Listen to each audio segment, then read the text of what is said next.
ఎక్కడైతే తృణీకరించబడతారో, ఎక్కడైతే హింసించబడతారో, ఎక్కడైతే ద్వేషించబడతారో, మీరు మౌనం ఉన్నట్లయితే దేవుడే మీ పక్షాలను యుద్ధము చేస్తాడు. నమ్ముతున్నారా మన దేవుడు సమర్థుడని? నమ్ముతున్నారా మన దేవుడు జరిగిస్తాడని? యుద్ధము యెహోవాదే. ఈ రోజు మీరు తృణీకరించబడచ్చు, ఈ రోజు మిమ్మల్ని అందరు గేలి చేయొచ్చు, ఈ రోజు అసలు మిమ్మల్ని లెక్క కూడా చేయట్లేదు, కానీ ఒక రోజు రాబోతుంది అందరి ముందు దేవుడు మీ తలని అభిషేకిస్తాడు. అది దేవుడు చేసే కార్యం. That is my God. హల్లెలూయా.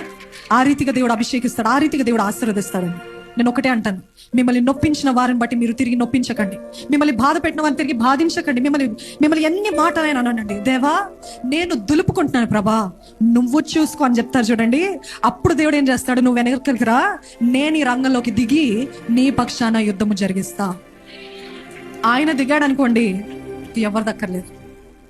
ఈరోజు ఇది మాత్రం నమ్మండి, నేను దేవుని సన్నిధిలో దేవుడి కోసము నేను క్షమిస్తా, నేను ప్రేమిస్తా, నేను ఈజీగా నేను ఒఫెండ్ అవ్వను, ఈజీగా నొచ్చుకోను, దులిపేసుకుంటా, ప్రేమ కలిగి ఉంటా. ఈరోజు నా ఇమోషన్స్ నన్ను ఏలటానికి వీల్లేదు యేసునామంలో. ఈరోజు ఈ ఇమోషన్స్ ని వాడుకొని అపవాది నన్ను ఏలటానికి వీల్లేదు యేసునామంలో.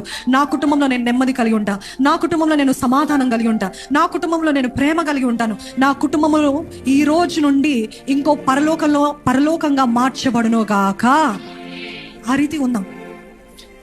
నాకు ఇంకా ఎన్ని నోట్స్ ఉన్నాయి చెప్పడానికి, కానీ సమయం అయింది. దయచేసి ఒకసారి లేచి నిలబడదామండి.